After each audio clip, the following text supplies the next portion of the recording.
Hello, everyone, and welcome back to our inspirational interview series. I'm Hannah Levin with Heartfelt Wellbeing, and I'm excited to bring to you another amazing, inspirational guest today, Kim Fuller. And I am going to read a little bit of her intro or an intro for her before we bring her on. And I just want to invite you, if you are here live, to feel free to chime in and engage. And if you're watching the replay, feel free to engage with that. Give us your comments. So, Kim Fuller is a mindful photographer, meditation guide, author, TEDx speaker, and founder of Born to Rise. Her passion is to help women stand in their power, their story, and their beauty so they can live a confident and peaceful life. She uses photography to mirror the beauty she sees in each woman, empowering them to show up authentically in business and in life. So I'm excited to have Kim here with us today, and we'll bring her on. Hello. Hi. Hi. So glad to have you here today. Thank you for Yeah, joining thanks, us. Hannah. Thank you. Yeah. So I'd love for you to share a little bit more about your own journey and bringing what you've professionally cultivated into this journey of supporting other women from your own personal experience as a photographer and Yeah. mindfulness coach. Yeah. Photography's always been a way for me to connect with people.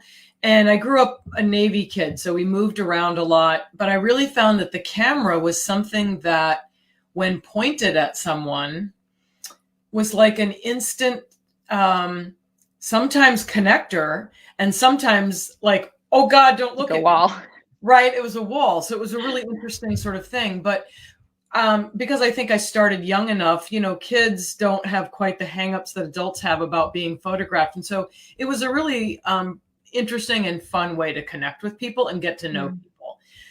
It was, of course, pre-digital, so they couldn't see their image right away. So it wasn't so, I don't know, ego driven.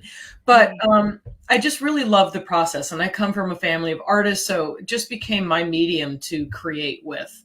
And Mm. over the years, as an adult, I now have a photography business and have had for like 35 years. Always did portrait work. I love people. I'm very fascinated by people. I love to get in the minds of people and hear their stories, where they came from, what their thoughts are, because I'm fascinated by how different we all think, even though we're living very similar lives sometimes. It Mhm. appears that way. And so the photography has just been a continuation of really studying people and hearing their stories, but from a visual side. Um, Mhm. and as far as empowering the women, I think what I've found to be so fascinating is that every time I start a photo session with a woman, particularly whether it's business or they're coming for an empowerment shoot or they need photos with their family, there's a lot of insecurity. And over the process and the way that I set up the shoot and interact with them, they tend to relax and almost open up, as if they start out as this tight little flower bud and then slowly emerge into this beautiful presence. And when I'm able to capture that part of it, they really love the photos. And they Yeah. almost have this sense of like, oh my God, that's me. Like they're Yeah. re-seeing a part of themselves that maybe was a little bit forgotten. Yeah. So talk to us a little bit about that um, kind of inner dialogue that happens when we're in front of a camera. Oh golly! I mean, I can't even imagine the individual commentary for each person. But I Yeah. think that it often starts with, how do I look? Mhm. Am I enough?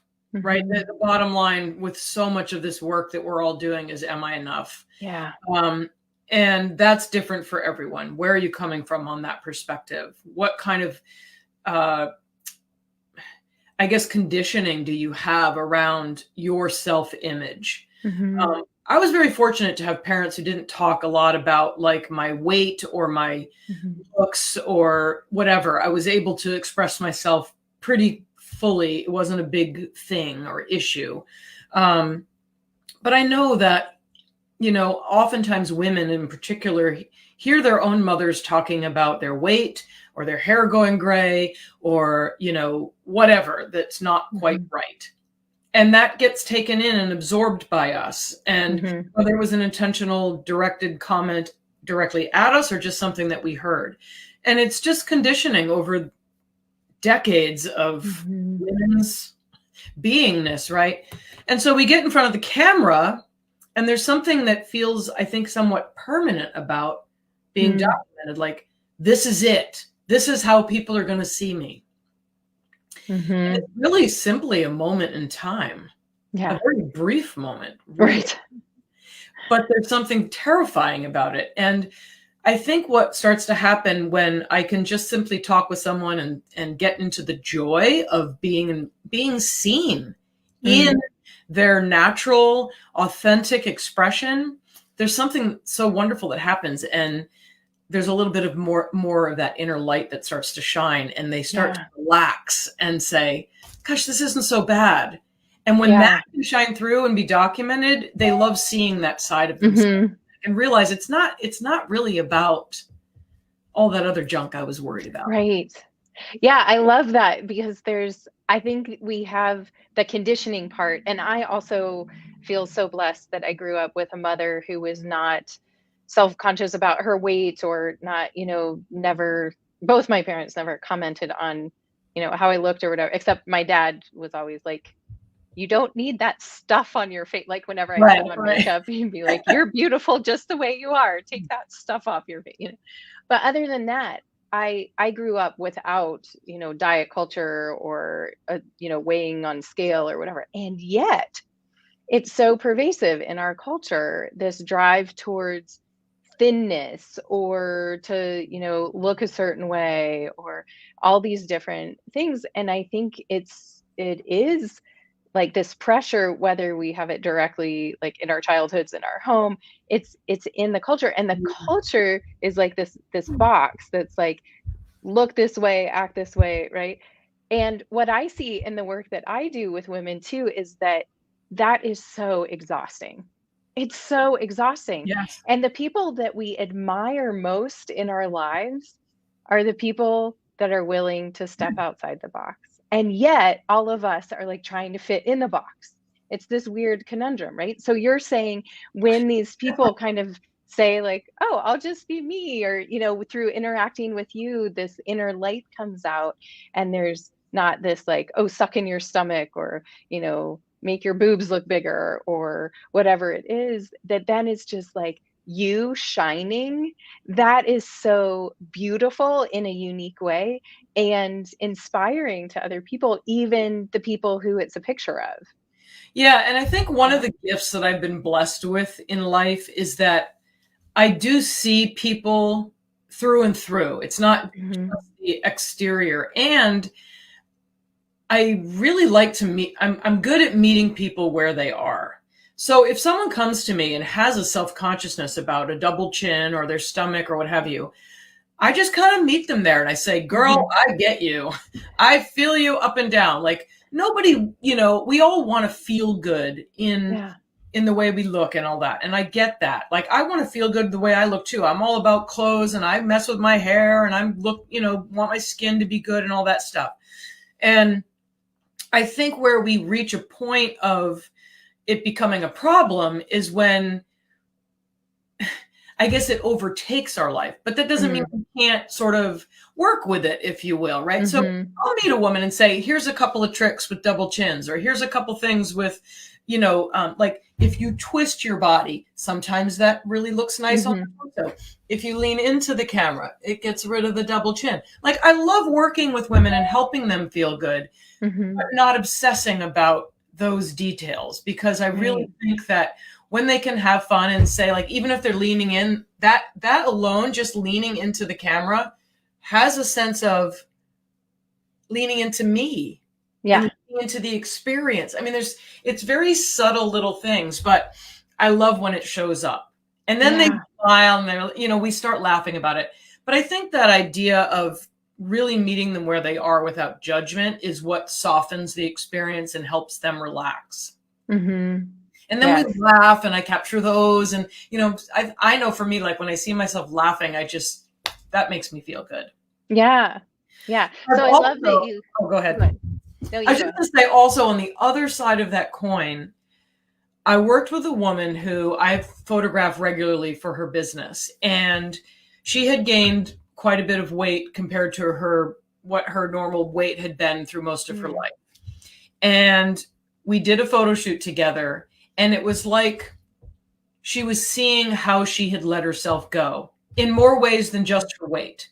It was sort Mm. of like this trigger for how much she had stopped exercising, stopped being mindful of what she put in her mouth. Like she was eating a Mm. lot of junk food. She was working too hard. It was all these things. And she actually thanked me in some way for just taking the pictures. But Mm. when she looked at them, it was sort of the kickstart she needed to reassess her overall life. Mm-hmm. And I thought in some way, like, that's kind of neat too. Yeah. So there's Yeah. lots of Like a ways that check-in. photo shoots can be empowering. Yeah. And I love that you call them empowerment photo shoots because it's like the experience of it creates empowerment. So it's not Yes. just like, oh, I need to get some pictures taken for headshots for my business or whatever. It's like that experience is transformational. And then you also get pictures, right? Like, Right. And and sometimes whether it's that, funny. They're like, they don't even care if they see the pictures after the end right. of it. They're like, that was so much fun. Right. Yeah. And so it's great. It's a good feeling. Yeah, that's totally awesome. Yeah. Um, I found too, so I was a photography major undergrad, and I found, yeah, that people when you take their picture, it's kind of like there's this awareness that comes in, and that can be um yeah, interesting, as you were saying, like, it can be like a moment of pride, or it can be like, "Oh, please don't, capture this," or, Yeah. whatever. And yet it is like, um, I think as we've transitioned from I also worked with film, in a darkroom, and so as we've transitioned away from pictures being kind of like we choose what gets printed to like everything's available on a computer or a phone, Right. it becomes less, and everything is editable now, right? So we Well, can edit. that's a whole other layer, right? Because Yeah. what we see online, Yes. particularly with models in magazines, which is what we all kind of started with, to now social media, to Right. influencers, to all, and the celebrities that we see. There's a lot of work that goes into to curating these Right. photo shoots, the hair, the makeup, the outfits, the whole thing. And I don't think we realize that. And it's funny Yeah. because when I first got out of art school, I went and assisted with a photographer for a while, and we occasionally had models come in. And it was my first experience really working with fashion and fashion Mm. models. I was blown away at the pulling, the tugging, the nipping, and the tucking, and the hair, and this poor girl by the end of our day looked exhausted and was Mhm. treated almost like a piece of meat. But there was Mm. so much that went into making her look the way they wanted her to look for the Yeah. shoot. That, like you said, it's exhausting. Yeah. And so Yeah. we have to realize that those people come in not looking like that. And Yeah. even the social media with the filters and the skin Right. enhancers or whatever we're doing, it's false. Yeah. Yeah. And that's So take us with us. Yeah. So take us on a journey because you have this background in photography, but then you also have come into being a practitioner and teacher of mindfulness. And Yeah. you've had a journey of more of like a truth seeking Oh yeah. that's very different from like Right. making things look a certain way. That's right. I know And photography can be to, truth or not, yeah, but that's also our minds, right? We have a right. mind that can be making up all kinds of things, Mm-hmm. right? Versus being present and looking at reality in the here and the now. So Right. there's this wonderful paralleling of what I do with both businesses. But basically, what started for me was being on a photo shoot where I was caught up in my own ego, actually, and my own mind thoughts and my inner narrative, where the Dalai Lama was going to be speaking at Salve Regina University here in Newport, Rhode Island. And I was assigned to document the event. And in my ego mind, I was like, well, I'm the head photographer. I get to walk around, get all the great shots, get pictures of people's faces. And long story short, I was told I have to sit in a seat at the last second. You're not allowed to even get up. And I thought, well, that's boring. And that's going to be this and that. And like I was making up all kinds of things. What ended up happening, without getting into that whole story, is that because I was where I was in my seat, I ended up shaking his hand as he came into the tent. He paused and shook many hands, but did also do mine. And I might have that happen if I had been moving around and doing all these things. In the moment of shaking his hand, I had a very transformative something happen. It was as if pure love had held me in that moment. And I was so fascinated by what happened and so moved that I literally cried and just broke into tears. And then I thought, what was that? And started to study Buddhism and really listen to his talk and hear about it. And it made a lot of sense for me. That experience was amazing. Got into meditation and mindfulness, didn't know what I was doing. There's not a lot of monks around to help guide me, but I read a lot and, was a seeker. Then met a young boy who we ended up adopting into our family, who really became my greatest spiritual teacher. He was very present. He was very raw, very honest, and it was the hardest thing I've ever been through in my life. It really taught me about patience, compassion, empathy, all the foundations of the Buddhist practices. That really got me even more interested in how powerful my mind is, and I'm sure everyone else's mind, when we work with it. And I realized the inner narrative and dialogue that I would often have show up without me even knowing that it was showing up, and how much it directed me throughout my day. And that when I was able to harness that a little bit and really notice it and say, wait a second, that's not really true, or that's not what I want to be happening or thinking, then I was able to change my actions. And so it became a very powerful practice in raising this child, especially, and also helping him work with his mind that was in a heightened state of chaos because of his early traumas. And he had beliefs about himself that were awful. Talk about self-confidence and the lack of, and feeling abandoned and unlovable. And he felt badly about his actions and, all of these things. That it was a very helpful set of tools that I had to also help guide him into shifting his mindset. So it's just an amazing experience. But I ended up writing a book about our journey together, ended up doing a TED Talk about it, which was the most incredible experience because it gave me an opportunity to shift my story, right? All that kind of what felt like bad stuff, bad parenting and awful yelling and screaming that was going on, and all these things that I felt a little bit of shame around. I was able to really look at that and see where I was now and change that story from a negative thing to something quite beautiful and powerful. And in writing it, transforming it, and sharing it was an incredible experience. Born to Rise came from that experience that I felt more women would benefit from by sharing their personal stories out loud. There's a lot of writing programs. There's a lot of, people writing their stories, and I love that. But there's something about standing up in front of people and telling it that scares the you-know-what out of you. And when it's out there, it's so freeing, and you feel the support of the other women who are there to hear you and be inspired and listen and share.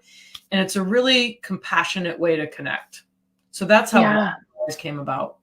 That's so awesome. And I think that goes back to the question that you said, like, all of us are living on some level, is, am I enough? Yes. And when we tell our stories and people hear our stories and go, wow, or like, whoa, right? Like whatever the reaction is, it helps us be seen in our enoughness. Yes. Right. that Yes. there's a common, like, yeah, we're all enough and we all have these stories, but yes, a lot of times they don't get told. Yeah, and I think that Brene Brown, right, all about the vulnerability, and that's really what it's about, is standing in that vulnerable place of being seen, which is what I Hmm. see in the photography as well as the story sharing. So it's Yeah. been a wonderful journey. Yeah. It's so incredible. Can you say a little bit more about the work with Born to Rise, like how people come to be able to tell their stories or how that's shared? So it's a very new business. We basically started right before COVID. So it started with the idea to have a women's story festival, and so I started having mini events. Like I said, I'll gather some women to come to a storytelling. Like just get some locals to come, and we'll see what that's like, and people can see what a festival what might be like. If they came. Well, I sold out the first event with 60 women, which was all the room could hold. And it blew me away that there was so much interest. And I was very Mm. excited by that, of course.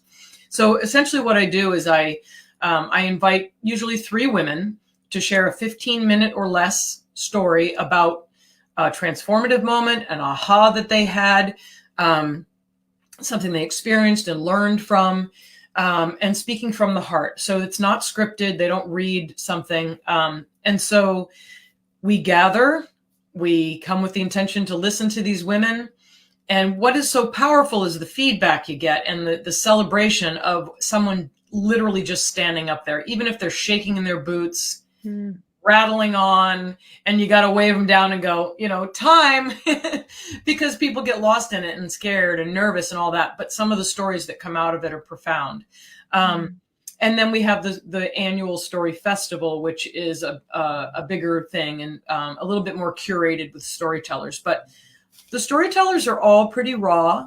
Some people are natural born, stand in front of people and feel comfortable, and others are shaking in their boots. It doesn't really matter. We encourage it all. I don't always know what they're going to talk about. I have a Mhm. theme typically, but I'm always overwhelmed and surprised by what comes out of their mouths. And it's a super fun thing. And so far, we're just in Rhode Island, but I'm hoping that we can create more experiences outside of Rhode Island in the near. Mm. Yeah. And then I have some programs where we, a program called Soul Pilots, which is more of a deep dive into our spiritual well-being. And so we address everything from loving yourself to being in relationship with others, and how to rid yourself of any fears you might have. And so you can really do the things that you want to do, are talented at, have gifts around, and that need to be shared in the world. Yeah, that's awesome. Yeah, Yeah. that's the work we do in my programs too, about around Yeah. Dharma. Like, what are we here for? Like, let's Yeah. get rid of Yeah. the stuff that's holding us back. And like, Right. why are you here in this life? Yes. Yeah, that's so awesome. So, would you be willing to share a short mindfulness or yeah, meditation practice with us Yeah. along I'd these love to. lines of what you teach? Yeah. And how much time do I have? 5-ish minutes. We can go a little bit longer if you want to. Sure. I If think I'll that just do a little guided settling in around the body, because we okay. all have body things, right? So if you're comfortable closing your eyes, I'll just invite you to close your eyes. I'm going to close mine. It just helps me go inward. If not, feel free to just gaze down at something on the desk and use it as your point of focus. And just start with the breath. Just noticing how the air enters the nostrils, your nostrils. Have you ever even thought about the shape of your nostrils, the nose hairs in your nostrils,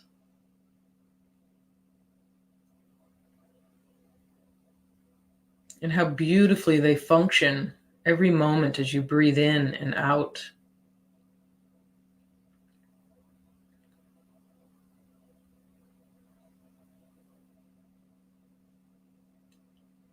And if we chose, we could literally rest right here. Simply having gratitude for our nostrils, that space that allows air that we all breathe to come in and to go out. This life force that we bring into our bodies through these two holes in our nose. Can we love that little part of ourselves as a place to start?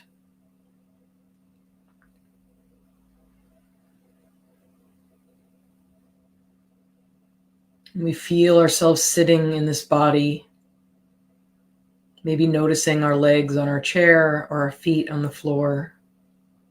What is the sensation there?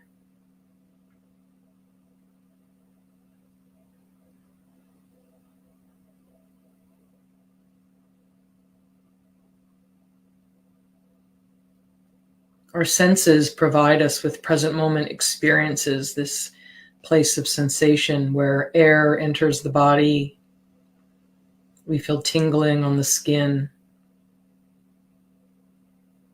We feel a vibration in the ears as we hear something.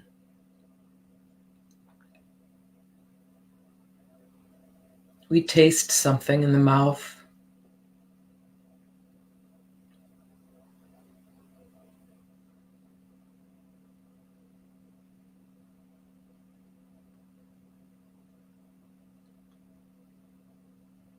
We learn to love, excuse me, we love our bodies for its functionality, as simple as this place of our nostrils on the end of our nose that creates space for our life force, breath, oxygen to come into the body.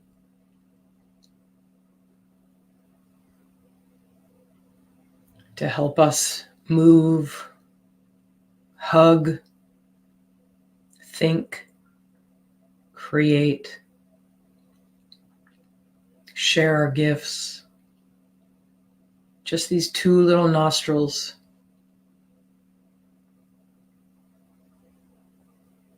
So let's take a big, deep breath in those two little holes.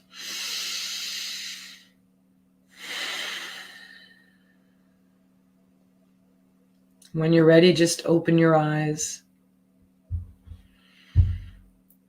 and slowly take in where you are.